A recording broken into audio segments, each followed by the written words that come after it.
Hello दोस्तों, नमस्ते। Study with M के क्लासेस पर आप सभी का हार्दिक स्वागत और अभिनंदन।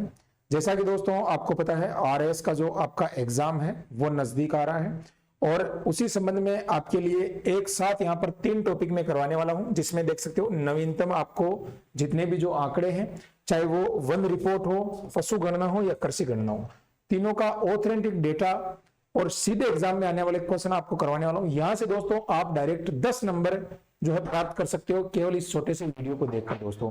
तो चलिए स्टार्ट करते हैं दोस्तों। उससे पहले अगर आपने अभी तक दोस्तों हमारी टेस्ट सीरीज ज्वाइन नहीं की है तो जाकर आप ज्वाइन कर लीजिएगा। बहुत ही बेहतरीन टेस्ट सीरीज है। इसमें आपको 199 रुपए में हम 150 प्लस टेस्ट दे रहे हैं दोस्तों। अंतिम समय में इसको आप पढ़ोगे दोस्तों तो भी आपका यहाँ पर काम बन जाएगा।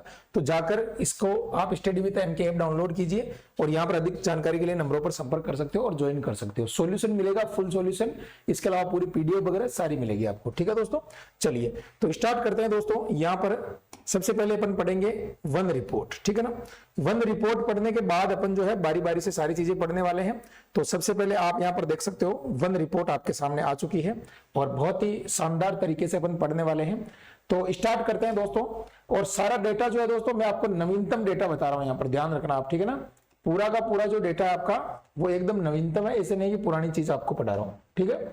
चलिए देखिए यहां पर दोस्तों शुरू करते हैं। वन रिपोर्ट आपको दिख रहा होगा अच्छे से। यहां पर है भारत में अगर बात करें सबसे पहले तो यहां पर दोस्तों लॉर्ड डलहौजी, इनके काल में इन्होंने 1855 में नई वन नीति घोषित की थी। मैं शुरुआत से बता रहा हूं, ये फैक्ट है, थोड़ा सा ये ध्यान रख लें, ठीक है। ब्रिटिश काल में भारत की पहली राष्ट्रीय वन नीति की बात करें तो 1894 में प्रकाशित की गई थी, ठीक है।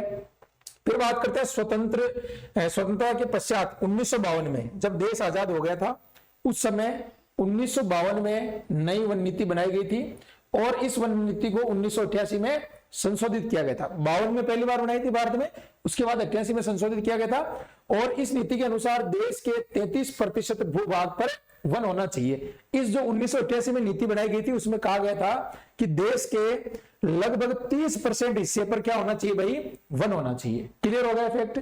इसके अलावा आगे देखिएगा दोस्तों 42वां संविधान संशोधन, जिसे मिनी संविधान कहते हैं दोस्तों, 1976 के अंदर अमेंडमेंट किया गया था और उसके अनुसार इसको जो है वन का जो विषय है दोस्तों, इसको राज्य सूची से हटाकर इसको समवर्ती सूची में डाला गया था दोस्तों। राज्य सूची से इसको समवर्ती सूची में डाला गया था 1976 के अंदर 42वें संविधान संशोधन में। तो प्रश्न आपसे पूछा जा सकता है कि वन जो है किस सूची का विषय है, तो आपको बताना है समवर्ती, ठीक है। आगे बात करते हैं राजस्थान में सर्वप्रथम 1910 में। अब राजस्थान की बात करते हैं 1910 में जोधपुर रियासत ने, 1935 में अलवर रियासत ने यहां पर दोस्तों वन संरक्षण नीति बनाई थी, जोधपुर ने और अलवर ने, ठीक है। इसके अलावा राज्य में अगर बात करें तो 1949-50 में वन विभाग की स्थापना की गई। फॉरेस्ट डिपार्टमेंट की स्थापना कब की गई, 1949-50 के अंदर, ठीक है। और इसका जो हेडक्वार्टर है, मुख्यालय, वो जयपुर बनाया गया, ठीक है। स्वतंत्रता के बाद की बात करें तो 1953 में यहां पर राजस्थान में वन अधिनियम पारित किया था। कब, 1953 में, ठीक है। ये पूरी चीज आपकी क्लियर हो गई होगी दोस्तों, ये इसकी रूपरेखा थी। अब चलते हैं आगे दोस्तों, देखिएगा अब बात करते हैं राजस्थान वन अधिनियम 1953 के अनुसार जो वन है दोस्तों, इनको 3 श्रेणियों में डिवाइड किए गए हैं। राजस्थान वन अधिनियम 1953 के अनुसार पहला आता है दोस्तों आरक्षित वन, जिसे अपन सुरक्षित कह सकते हैं, ठीक है ना। आरक्षित कहो या सुरक्षित कहो, ठीक है। इस पर क्या होता है, सरकार का पूर्ण स्वामित्व होता है भाई। इस पे पूरा जो सरकार का स्वामित्व होता है, हक होता है, वो सरकार का होता है, जनता का नहीं होता है इस प्रकार के वनों में, ठीक है। दूसरा आता है सुरक्षित वन या रक्षित वन, ठीक है ना। इस पे दोस्तों कुछ नियमों के आधार पर इसमें जो है गवर्नमेंट छूट दे सकती है, आप कुछ नियमों के अनुसार छूट ले सकते हो इस प्रकार के वन अगर है तो, ठीक है। अवर्गीकृत अनक्लासिफाइड वर्ग कहते हैं, वर्ग के जो वन है इसमें कुछ शुल्क जमा करवाकर आप जो है दोस्तों इसमें अपने लकड़ी वगैरह जो चरागाह वगैरह जानवर वगैरह चरा सकते हो, ये अनक्लासिफाइड की श्रेणी में आते हैं। तो ध्यान रखना है राजस्थान वन अधिनियम 1953 के अनुसार 3 श्रेणियों में बांटा गया है, आरक्षित वन या सुरक्षित, सुरक्षित वन या रक्षित वन और अवर्गीकृत वन, ठीक है। अब बात करते हैं सबसे मोस्ट क्वेश्चन यहां पर आ रहा है जो एग्जाम में सीधा आएगा, 8 फरवरी 2010, यानी दोस्तों यहां पर 18 फरवरी होगा, ठीक है, ध्यान रखना थोड़ा सा। कई जगह 17 फरवरी भी है, कई जगह 18 फरवरी भी है।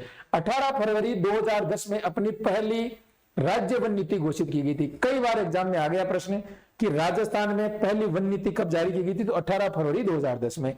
इसमें दोस्तों क्या कहा गया है कि भाई 20% तक अपने को जो है कुल भौगोलिक क्षेत्र है उसको लेकर जाना है, 20% तक इसमें लेकर जाना है। ठीक है दोस्तों, ये बात इसमें कही गई थी। अब दोस्तों यहां पर देखिएगा बहुत इंपॉर्टेंट है, जून 2023 में, लेटेस्ट है, जून 2023 को राजस्थान वन नीति, ठीक है ना, 2023 जारी की गई थी। कब से? 2010 के बाद में, सीधा 10 साल बाद में, यहां पर आप देख सकते 13 वर्ष बाद में ये वन नीति जारी की गई थथी। इसमें क्या क्या बातें कही गई थी वो आगे अपन डिस्कशन करेंगे। लेकिन दोस्तों यहां पर देखिएगा भारतीय वन संरक्षण अधिनियम 1980 के तहत 1981 में यहां पर दोस्तों क्या बनाए थे भारत के संदर्भ में, एक तो केंद्रीय वन अनुसंधान संस्थान जिसकी देहरादून उत्तराखंड के अंदर स्थापना की गई थी। ठीक है, इसके 4 क्षेत्रीय कार्यालय हैं, एक तो शिमला में, ठीक है ना, इसके अलावा दोस्तों एक आपके पश्चिम बंगाल कोलकाता, नागपुर महाराष्ट्र, कर्नाटक बेंगलोर में, ठीक है ना दोस्तों, और हिमाचल प्रदेश शिमला के अंदर। ये 4 इसके रीजनल जो है दोस्तों कार्यालय है, क्षेत्रीय कार्यालय है। आगे बढ़ते हैं। पहली रिपोर्ट अगर बात करें दोस्तों तो 1987 में जारी की गई थी। ठीक है ना, भारत के संदर्भ की बात कर रहा हूं, भारत में 1987 में वन रिपोर्ट जारी की गई थी। ठीक है, अब दोस्तों जो वन रिपोर्ट है उसके बारे में पढ़ते हैं। यहां पर पर्यावरण, वन और जलवायु परिवर्तन मंत्री, ये जो है प्रश्न आपका सब इंस्पेक्टर एग्जाम 2021 में सीधा सीधा पूछा गया था कि पर्यावरण, वन और जलवायु परिवर्तन मंत्री कौन है राजस्थान के, तो भूपेंद्र यादव है। इन्होंने 13 जनवरी 2022 को भारतीय वन सर्वेक्षण द्वारा तैयार Indian state of forest report 2021 जारी की थी। कब की थी? 13 जनवरी 2022 को जारी की गई थी दोस्तों। ठीक है, अब यहां पर आगे बात करते हैं दोस्तों, जो 2021 की 17वीं रिपोर्ट है, ये प्रश्न आ सकता है कौन सी वन रिपोर्ट है? 17वीं वन रिपोर्ट है। ठीक है, आगे बात करते हैं जिसमें लगभग दोस्तों 32,862.50 वर्ग किलोमीटर वन क्षेत्र का जो है यहां पर एरिया दर्ज किया गया था। समझे आगे बात, जो कि पूरे भौगोलिक क्षेत्र का कितना है? 9.60 है दोस्तों अपने राजस्थान के संदर्भ में। ठीक है, समझे आगे बात। चलिए आगे देखिएगा, अब आ रहा बहुत ही शानदार मजेदार चीजें। ठीक है, देखो आरक्षित वन की बात करें राजस्थान के अंदर, जो अपने आरक्षित वन है दोस्तों, आरक्षित वन वो कितने? 12,176.24 वर्ग किलोमीटर है, जो कि दोस्तों कुल कितने? 37.5% है दोस्तों कुल वनों की। ठीक है, कितने आरक्षित, जो मैंने 3 प्रकार के बताए उनका डेटा बता रहा हूं। सर्वाधिक आरक्षित वन की बात करें तो उदयपुर के अंदर पाए जाएंगे। फिर आता है संरक्षित वन, ये 18,543.22 वर्ग किलोमीटर है, ये 56.43 वन क्षेत्र है, इसका एरिया सबसे ज्यादा यही है, और ये सबसे ज्यादा 12 जिले के अंदर पाए जाते हैं, देख सकते हो। फिर आता है आपके अवर्गीकृत वन, ये है 2143.4 वर्ग किलोमीटर, और इनका जो क्षेत्रफल आता है वो 6.52% आता है दोस्तों, और ये सबसे ज्यादा है बीकानेर के अंदर। तो प्रश्न बनेगा सीधा कि आरक्षित वन कहां पर है दोस्तों? सबसे ज्यादा तो आपको क्या बताना है भाई? उदयपुर के अंदर है, ऐसे आरक्षित, ऐसे उदयपुर। फिर बताना संरक्षित वन कहां पर है, तो आप बताओगे 12 के अंदर है दोस्तों, क्योंकि वर्षा ज्यादा होती है तो वहां पर वन ज्यादा है, इस तरीके से याद रख सकते हो। अवर्गीकृत वन की बात करेंगे तो दोस्तों बीकानेर के अंदर है, क्योंकि इधर दोस्तों आपको पता है बारिश कम होती है, तो इधर अवर्गीकृत वन यहां पर पाए जाते हैं। ठीक है, चलिए अब देखते हैं दोस्तों आगे। वन रिपोर्ट 2021 के अनुसार राजस्थान में कुल वनावरण कितना है? ये इंपॉर्टेंट है, 16,654 वर्ग किलोमीटर है कुल वनावरण। ठीक है, अब दोस्तों राज्य के कुल क्षेत्रफल का ये कितना है? मात्र 4.87 है। राज्य का क्षेत्रफल कितना है? 3,42,239 वर्ग किलोमीटर। इसका कितना है? ये कुल 4.87 है मात्र, इसका कितना है? 4.87। ठीक है, अब 2019 की तुलना में 25 पॉइंट, लगभग पॉइंट भी आते हैं कई जगह, लेकिन 25 आप याद रख लेना, 25 वर्ग किलोमीटर की वृद्धि हुई है कुली। ठीक है ना, 2019 की जो रिपोर्ट थी, 2022 में रिपोर्ट आई है उसके अनुसार। ठीक है, चलिए अब देखिए दोस्तों इंपॉर्टेंट फैक्ट आ गए हैं। राजस्थान के सबसे अधिक वन क्षेत्रफल वाले जिले आपको बताना है, इसकी मैं ट्रिक भी आपको साथ साथ बताऊंगा। इसको जूम कर देता हूं थोड़ा सा ताकि आपको अच्छे से दिख जाए। ठीक है, यहां पर आप देख लीजिएगा, देखिए आराम से। यहां पर दोस्तों राजस्थान के सबसे अधिक वन क्षेत्रफल वाले जिले कौन से हैं? क्षेत्रफल में वनों का जो एरिया होता है दोस्तों, एक डिसाइड होता है कि एक तो होता है क्षेत्रफल के हिसाब से, और एक होता है दोस्तों प्रतिशत के हिसाब से। पहले अपन क्षेत्रफल के हिसाब से देखेंगे तो यहां पर पहला नंबर आता है दोस्तों उदयपुर का, दूसरा आता है अलवर का, तीसरा प्रतापगढ़ और चौथा बारां। 4 याद रख लें, 4 नहीं तो 2 या 3 तो याद रखना ही है। ठीक है, अब देखो राजस्थान के सबसे अधिक वन क्षेत्रफल की बात करें तो इसमें आपको क्या याद रखना है? उदयपुर याद रखना है, ठीक है ना, समझ में आ गई बात, उदयपुर आपको याद रखना है। आगे बढ़ते हैं। अब न्यूनतम वन क्षेत्र वाले, इसकी ट्रिक बता दूंगा मैं आपको न्यूनतम वन क्षेत्र वाले की। देखो चूरू, हनुमानगढ़, जोधपुर, गंगानगर।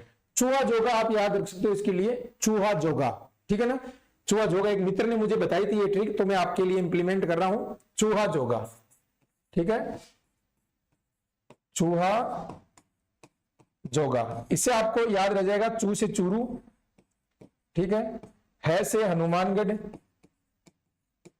और दोस्तों जय से आपका हो जाएगा जोधपुर, और गै से हो जाएगा आपका गंगानगर,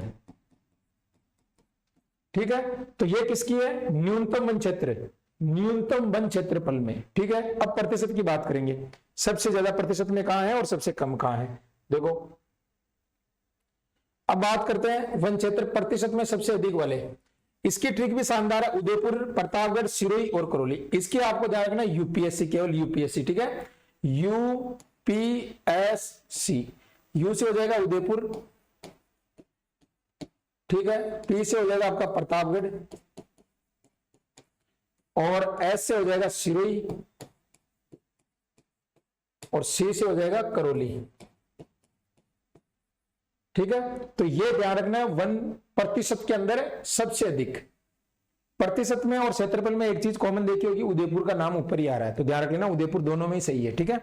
चलिए अब देखिएगा प्रतिशत में सबसे कम, कम में आपको पता है दोस्तों, यहां पर आएगी ट्रिक आपके काम, यहां पर जोधपुर, चूरू, जैसलमेर और बीकानेर। इसकी ट्रिक बता देता हूं आपको, जो चूजे बीकानेर, ठीक है, जो चूजे बीकानेर। कैसे याद रखोगे, जय से हो जाएगा जोधपुर, चू से हो जाएगा चूरू, जे का मतलब जैसलमेर और बीकानेर, ठीक है। तो इस तरीके से आप याद रख सकते हो, यह है न्यूनतम वन क्षेत्र। समझ में आ गई बात, इसकी पीडीएफ भी आपको मिल जाएगी। अब दोस्तों आगे अपन बात करते हैं, कुछ और फैक्ट इसमें बताना चाहूंगा। वन रिपोर्ट 2019 की तुलना में वन आवरण में सबसे कमी एवं वर्दी वाले जिले, वन आवरण में सबसे कमी और वर्दी वाले जिले की बात करते हैं, तो वर्दी तो हुई थी दोस्तों अजमेर में 26.45, यानी पूरे जो राजस्थान की वर्दी हुई थी 25, उसे थोड़ी सी ज्यादा है इसमें। और कमी सबसे कम ज्यादा जो है कमी हुई थी 32.46 की जैसलमेर, जालोर के अंदर, ठीक है ना, वन आवरण के अंदर। अब राजस्थान के 19 जिलों में वर्दी हुई है और 14 जिलों में कमी हुई है, सीधे सीधे, ये ध्यान रख लेना आप तो, ठीक है। बाकी देखिएगा राजस्थान के अंदर जो वन विभाग की प्रशासनिक प्रतिवेदन है उसके अनुसार आरक्षित वन, जिसे अपन कहते हैं रिजर्व फॉरेस्ट, ये कितने हैं, ये है आपके 37.05%। रक्षित प्रोटेक्ट फॉरेस्ट की बात करते हैं तो ये सबसे ज्यादा है, मैंने पहले बताया था आपको रक्षित, ये है दोस्तों आपके 56.55, ठीक है ना। इसके अलावा अवर्गीकृत अनक्लासिफाइड फॉरेस्ट है जो 6.40 है। आपको पता है ये बीकानेर में पाए जाते हैं सबसे ज्यादा, मैंने आपको बताई थी ट्रिक, कहां पाए जाते हैं ये बीकानेर में। ये सबसे ज्यादा आपके 12 के अंदर पाए जाएंगे, और ये सबसे ज्यादा आपके दोस्तों कहां पर पाए जाएंगे, मैंने आपको ट्रिक बताई थी इसकी, आरक्षित वन, रक्षित वन और अवर्गीकृत वन। तो तीनों का आपको डेटा याद रखना है, 37, 56 और 6.40, ठीक है ना। ये आपके ध्यान रखना उदयपुर में, ठीक है। चलिए तो इस तरीके से आपको ये चीजें ध्यान रखना, इंपॉर्टेंट चीजें मैं आपको यहां पर बता रहा हूं। अगला देखो, उससे पहले आपको बताना चाहूंगा दोस्तों, अगर आपने अभी तक जो है आरएस प्रीलिम्स की टेस्ट सीरीज ज्वाइन नहीं की है तो आप जल्दी से कर लीजिएगा, अभी बहुत बेहतरीन ऑफर चल रहा है। ये जो यहाँ पर 399 रुपए है, इसको कम करके हमने 199 में आपके उपलब्ध करवा रहे हैं, 50 टेस्ट है, ठीक है। अब पढ़ते हैं दोस्तों अगली रिपोर्ट के बारे में, अपन देखेंगे यहाँ पर।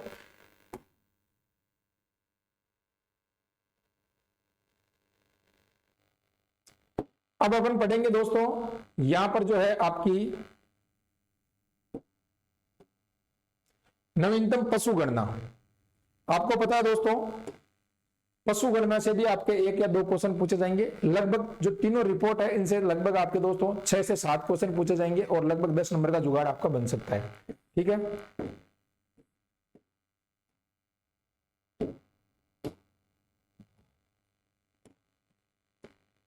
देखो शुरू करते हैं नवीनतम पशु गणना। सबसे पहले दोस्तों यहां पर अपन देखेंगे फैक्ट जो है, उसी के आधार पर मैं आपको ज्यादा समय खराब नहीं करूंगा। देश में सबसे पहले 1919-20 में पशु गणना शुरू की गई थी। उस समय मतलब इनकी चर्चा चल रही थी भाई एक जानवरों की भी गणना हो, पशुओं की भी। तो इसके बाद प्रत्येक 5 वर्ष में पशु गणना की जाती है। और पशु गणना आपको पता है दोस्तों, जो आपके कृषि गणना है वो और पशु गणना आपके जो है दोस्तों राजस्व विभाग के द्वारा की जाती है, ये भी ध्यान रखना, ठीक है। स्वतंत्रता के बाद पहली बार 1951 में पशु गणना की गई थी, और 20वीं पशु गणना अभी वर्तमान में जो मैं आपको बता रहा हूं, ये 20वीं पशु गणना के डेटा आपको बता रहा हूं जो 2019 में आपकी की गई थी, ठीक है। चलिए यहां पर दोस्तों मत्स्य एवं पशुपालन और डेयरी मंत्रालय के तहत पशुपालन डेयरी विभाग के अक्टूबर 2019 में 20वीं पशु गणना के आंकड़े जारी किए गए थे। दोस्तों एक चीज ध्यान रखना, मैंने आपको थोड़ा सा पहले बताया था कि राजस्व विभाग कृषि के आंकड़े जारी करता था, पहले आपके पशु के भी करता था जब शामिल में था, लेकिन अब जो है यहाँ पर मत्स्य पशुपालन और डेयरी मंत्रालय के दिन, ठीक है। और ये जो है दोस्तों पूरे भारत में होती है, राज्य की अलग से नहीं होती है, पूरे भारत में राज्यों के सहयोग से होती है, केंद्र शासित प्रदेशों के और राज्य के सहयोग से, ठीक है। अब इसमें देश में कुल पशुधन की बात करें तो 53 करोड़ 57 लाख, कितने 53 करोड़, यानी देश की आबादी है 150 करोड़, उसमें 53 करोड़ तो पशु है अपने अलग से हैं ये, ठीक है ना, उसमें मत काउंट कर लेना ठीक है। तो ये भाई अलग से है, ठीक है। 2012 की तुलना में 4.6 अधिक हुए हैं भाई, और पशु ज्यादा हो गए हैं 4.6। अब सोच लो 53 करोड़ का 4%, यानी लगभग ज्यादा बढ़ गए हैं, और पशु बढ़ रहे हैं रास्ता है पूरे भारत के अंदर, ठीक है, पशुओं की कमी नहीं है।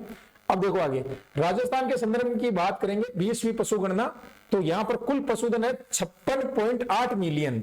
इसका मतलब होता है दोस्तों 568 लाख, यानी 5 करोड़ 68 लाख जो है राजस्थान के अंदर कितने हैं पशुधन है। अब अपने राजस्थान की जनसंख्या 6 करोड़ 86 लाख है, उसमें 5 करोड़ 68 लाख तो पशुधन ही हो गया, ये अलग है भाई, ध्यान रखना, ठीक है ना। राजस्थान में भी 2012 में था ये 577 लाख, यानी 57.7 मिलियन थे। तो यहाँ पर कुल कमी आई है राजस्थान में, देखो दोस्तों कमी आ गई भाई, ये गंभीर विषय है। 1.66 की कमी है राजस्थान में 2000 जो यहाँ पर दोस्तों 12 वाली थी उसके संदर्भ में अभी वर्तमान में, ठीक है। भारत में राजस्थान का दूसरा स्थान है, पहला स्थान यूपी का है भाई। अब यूपी का क्यों, यूपी में सबसे ज्यादा जनसंख्या आपको पता है, तो उसके अकॉर्डिंग याद रख सकते हो। और एक चीज और लेटेस्ट डेटा बताता हूं, अभी वर्तमान में दोस्तों राजस्थान दुग्ध उत्पादन में और दोस्तों ऊन उत्पादन में, दोनों में पहला स्थान है पूरे भारत में। यह आपके लिए खुशी की बात है और अच्छी खबर है। ये लेटेस्ट डेटा है, एग्जाम में आ सकता है। वर्तमान स्थिति में बता रहा हूं, 2023 की स्थिति आपको बता रहा हूं, ठीक है।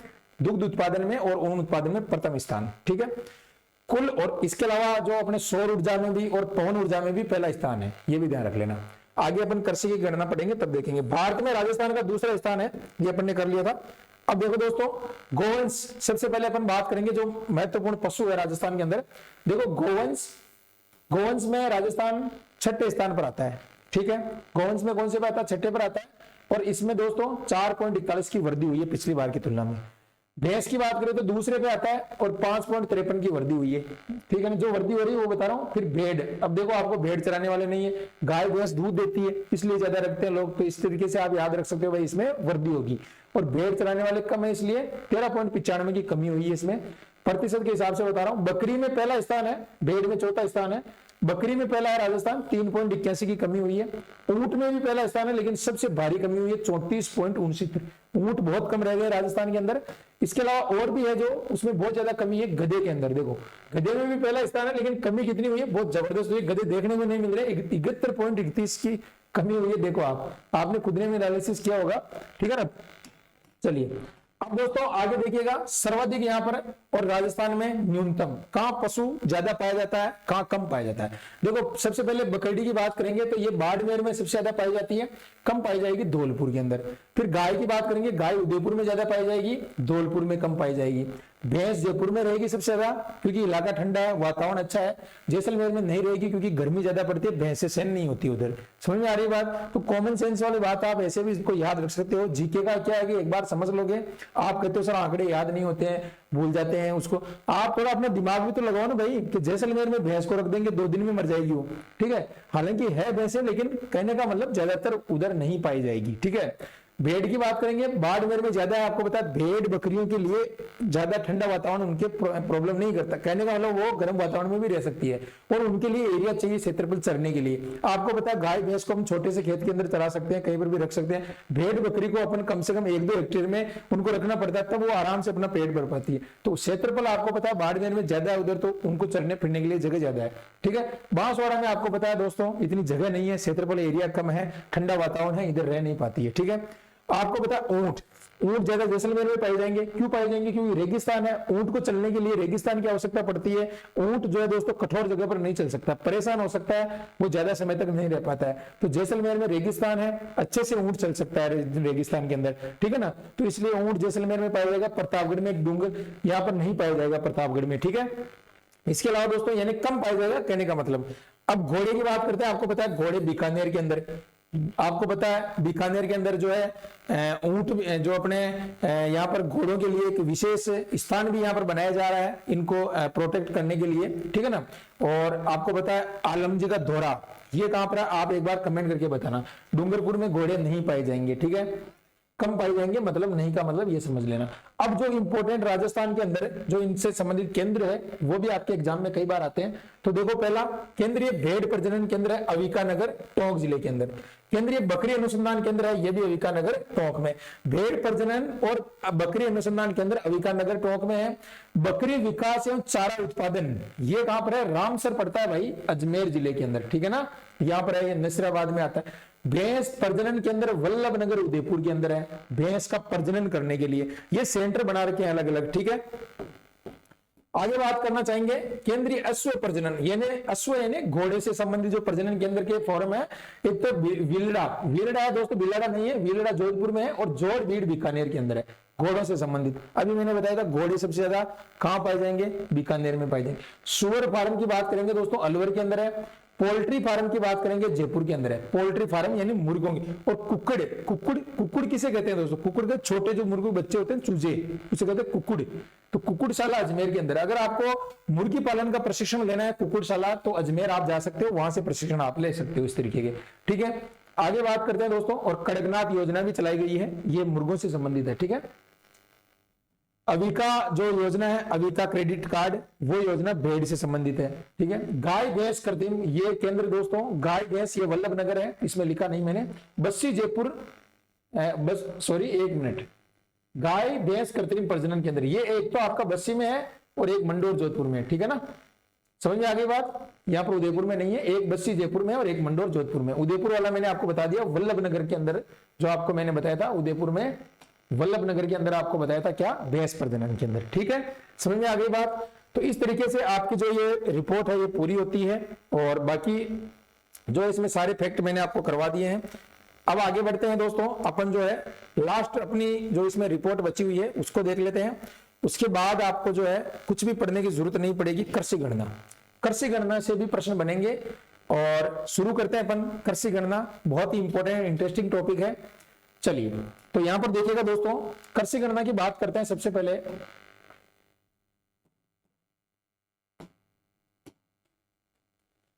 सब चीज नवीनतम बता रहा हूं, 2023 के एग्जाम के लिए, 24 के एग्जाम के लिए इंपॉर्टेंट है। यहां पर देखो दोस्तों, सबसे पहले अपन बात करेंगे यहां पर नवीनतम कृषि गणना। सबसे पहले दोस्तों, राजस्थान के सकल राज्य मूल्यवर्धन में प्रचलित मूल्यों पर 2011-12 में जो अभी वर्तमान में बजट जारी हुआ था 2023-24 आर्थिक समीक्षा 2022-23 के अकॉर्डिंग आपको बता रहा हूं। 2022-23 में जो आर्थिक समीक्षा है उसके अकॉर्डिंग 2011-12 में कृषि और संबंधित क्षेत्रों का योगदान कितना पूछा गया है, 58.56। यानी दोस्तों अपने जो 3 क्षेत्र हैं, कृषि, उद्योग और सेवा क्षेत्र। कृषि को प्रथम सेक्टर माना जाता है, दूसरा आता है उद्योग और तीसरा आता है सेवा क्षेत्र, ठीक है।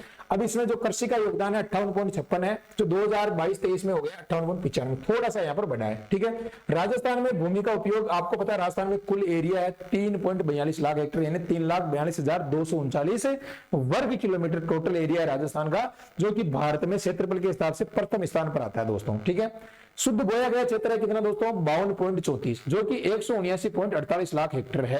कहने का मतलब दोस्तों 3 लाख में से आप देख सकते हो इतना ही अपन बो पा रहे हैं, यानी 52.34 में ही खेती हो रही है, ठीक है। इसके अलावा इसमें भी अलग अलग चीजें हैं। बंजर भूमि है अपने राजस्थान में 10.87, यानी 37 पॉइंट यहाँ पर 27 लाख हेक्टेयर दोस्तों क्या है, बंजर भूमि है। ठीक है, आगे बात करेंगे 8.8%, 27.72 लाख क्या हो गई दोस्तों यहाँ पर जो आपके ये क्या है, वानिकी क्षेत्र यानी वन वगैरह झाड़ियां जो भी है। उसर की बात करें ये कोई काम की नहीं है, 6.91। ठीक है, तो ये थोड़ा सा डेटा याद रख लेना, बाकी इतना महत्वपूर्ण नहीं है। ये जो काम की चीज आएगी वो आगे मैं बताऊंगा।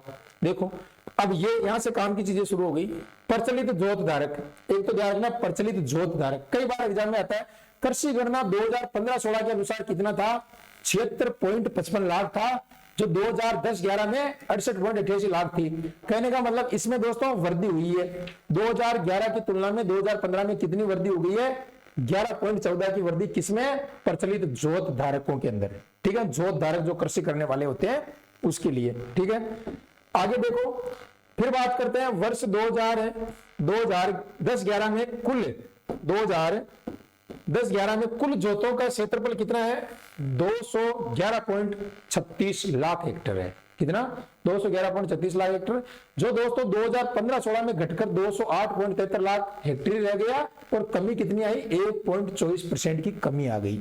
यानी दोस्तों उसमें तो आपके वृद्धि हुई थी और इसमें कमी हुई थी। ठीक है, अब यहां पर देखो दोस्तों कृषि गणना 2011-10-11 के अनुसार जो जोतों का औसत आकार है, तीन चीज याद रखना है, एक तो कुल क्षेत्रफल, एक जोतों की संख्या और एक जोतों का आकार। ये तीन चीजें याद रखनी है आपको, इसके अलावा कोई चीज याद नहीं रखना। ठीक है, तो कृषि गणना के अनुसार आप देखोगे 2010-11 में 3.7 हेक्टेयर था राजस्थान में जोतों का औसत आकार, जो दोस्तों 15-16 में क्या हो गया भाई, घट गया, 2.33 रह गया 15-16 में। ठीक है, तो कमी कितने की आ गई, 11.7 की कमी आई है। अरे भाई आप देखो यहां पर जो है 3.07 से घटकर 2.33 रह गया। ठीक है, तो कमी हो गई यहां पर। ओके, अब बात करते हैं दोस्तों कृषि गणना 2010-11 में 546 लाख थी किसकी, महिला प्रचलित भूमि जोतों की संख्या। महिला प्रचलित भूमि जोतों की संख्या कितनी थी, 546 लाख थी। अब देखो यहां पर महिलाओं ने बाजी मारी, 15-16 के अंदर हो गई 7.75 लाख, यानी इसमें जबरदस्त वृद्धि देखने को मिली है 41.94 की। क्या मिली है, 41.94 की वृद्धि अपने को देखने को मिली है। वही बात करते हैं राज्य में 2010-11 में महिला भूमि जोतों का क्षेत्रफल पूछे तो 13.30 लाख था, जो 15-16 में बढ़कर कितना हो गया दोस्तों, 16.55 लाख हेक्टेयर हो गया। ये भी अच्छी बात है, यानी महिलाओं में दोस्तों वृद्धि हुई है, इस चीज का ध्यान रखना, इसमें भी 24.44 की वृद्धि आपकी दर्ज की गई है। राइट, चलिए आगे देखिएगा विद्यार्थियों, अब बात करते हैं खाद्यान्न। राजस्थान के अंदर जो खाद्यान्न है आपका, ये कुल कितना खाद्यान्न उत्पादित हुआ है अपने 2022-23 में, 253.99 MT यानी मेट्रिक टन। ठीक है ना, MTL metric lakh metric ton. ठीक है ना, लाख मेट्रिक टन LMT, ये याद रख सकते ना, ये भी आ सकता है। 253.99 अभी वर्तमान में, गत वर्ष की तुलना में 9.71% ज्यादा है। ठीक है, प्रमुख फसलों की बात करें तो अपने राजस्थान के अंदर सबसे ज्यादा जो है, सबसे पहला स्थान किस किस का फसल का आता है, देखो भारत में अगर प्रथम स्थान बाजरा, आपको पता है 41.71 है, बाजरा राजस्थान का प्रसिद्ध है। आपको पता है दोस्तों सबसे ज्यादा बाजरा पाया जाता है। आपके उत्पादन की दृष्टि से अगर बात करेंगे तो ये पाया जाएगा दोस्तों अलवर के अंदर। ठीक है, क्षेत्रफल की दृष्टि से अगर बात करोगे तो ये पाया जाएगा आपके बाड़मेर में, और बाड़मेर में बाजरे का सेंटर ऑफ एक्सीलेंस जो है वो वहां पर शुरू किया जा रहा है। ठीक है ना, और दोस्तों राष्ट्रीय बाजरा अनुसंधान केंद्र, ये ध्यान रख लेना, बाड़मेर के अंदर। अब बात करते हैं बाजरे में पहला स्थान है राजस्थान का, उसके अलावा किस किस में है, देखो उसके अलावा सरसों में है अपने। ठीक है ना, सरसों में ये रबी की फसल है सरसों, बाजरा खरीफ की है, इसमें भी अच्छी खासी यहाँ पर 44.57%। पूरे भारत में इतना अपने राजस्थान में होती है सरसों और उतना बाजरा होता है, आधे से ज्यादा तो देख लो पूरे भारत की सप्लाई हम करते हैं। पोषक अनाज की बात करें 16 पॉइंट, इसमें भी पहले स्थान पर है। कुल तिलहन में 22 है। गंवार में देखो दोस्तों राजस्थान में होता है 84% गंवार। अगर भारत में 100 बोरी कहीं भरेगी तो 84 बोरी तो राजस्थान में ही भरेगी भाई, देसी भाषा में समझा दूं आपको। ठीक है, यानी कहने का मतलब ये। मूंगफली की बात करें तो मूंगफली में अपन दूसरे स्थान पर, कम खाते हैं मूंगफली, फिर भी खाते हैं थोड़ी बहुत तो, और उत्पादन भी करते हैं। तो यहाँ पर दोस्तों दूसरे स्थान पर है, गुजरात पहला है। इसीलिए राजकोट जो है गुजरात का, राजकोट जो है वो राजस्थान के लोणकरणसर को कहते हैं, लोणकरणसर, करणसर को राजस्थान का क्या कहते हैं भाई, राजकोट कहते हैं लोणकरणसर को। ये बीकानेर में पड़ता है क्योंकि गुजरात के अंदर ज्यादा मूंगफली होती है। दूसरा स्थान पड़ता है राजस्थान का।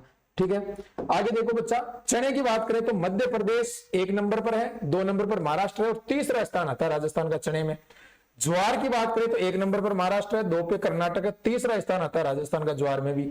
सोयाबीन की बात करें तो 1 नंबर पर आपको पता है महाराष्ट्र है, दूसरा आता है मध्य प्रदेश का, ध्यान रखना, तीसरा आपका राजस्थान आता है।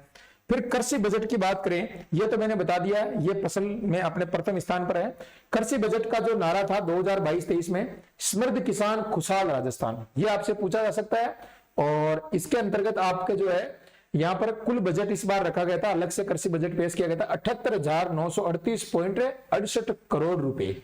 कितना ये बजट किसानों के लिए अलग है। और ये आपकी जो है कृषि गणना, वन रिपोर्ट, पशु गणना, तीनों की तीनों चीजें मैंने आपको कंप्लीट करवा दी है। कोई भी आपका डाउट हो तो आप हमसे संपर्क कीजिएगा। और हमारे जो कोर्सेज हैं उसमें इसी तरीके की शानदार पूरी क्लास आपको मिलेगी लाइव। इसके अलावा आप किसी भी कोर्स को ज्वाइन कर सकते हो। राजस्थान एसआई की बात करें या दोस्तों आरएस की बात करें, जलदारी, ठीक है ना, संगणक, पटवारी, रोडवेज, महिला एसआई, दिल्ली पुलिस और नौकरी बेच भी हम जल्दी लेकर आ रहे हैं आपके लिए। इसके अलावा दोस्तों आप जो हमारे रोडवेज बैच को, इसके अलावा जलदारी, तमाम प्रकार के बैच आपको मिलेंगे। आप study with MK app download कीजिए, वहां पर दोस्तों आपको कई सारी चीजें मिलेगी जिसमें free classes, PDF, notes, books वगैरह है ना, टेस्ट सीरीज, क्विज वगैरह, सिलेबस, इसके अलावा जॉब अलर्ट, सारी चीजें आपको मिल जाएगी। ठीक है, तो आशा करता हूं दोस्तों आज की क्लास अच्छी रही होगी आपके लिए। और इनमें से मैं उम्मीद करता हूं कि आपके बहुत ही कम समय के अंदर मैंने तीनों चीज कवर करवा दी है। कोई चीज छूट गई होगी तो आप कमेंट बॉक्स में कमेंट कर देना, बाकी मेरी तरफ से मैंने जहां तक संभावना है पूरे अच्छे तरीके से आपको करवा दिया। और लेटेस्ट डेटा है, ज्यादा डीप में नहीं गया हूं क्योंकि इतनी चीजें याद भी नहीं रह पाती है और एग्जाम में भी नहीं आती है। तो फिलहाल के लिए दोस्तों थैंक यू, धन्यवाद, मिलते हैं अगले क्लास में। और चैनल को सब्सक्राइब कर लेना, नीचे लाल बटन है उसे दबाकर और घंटी वाला बटन दबा लेना। और हमारा टेलीग्राम चैनल भी इस नाम से है, स्टडी विद एमके, वहां पर भी आपको ये पीडीएफ वगैरह हम सेंड कर देंगे दोस्तों। थैंक यू, जय हिंद।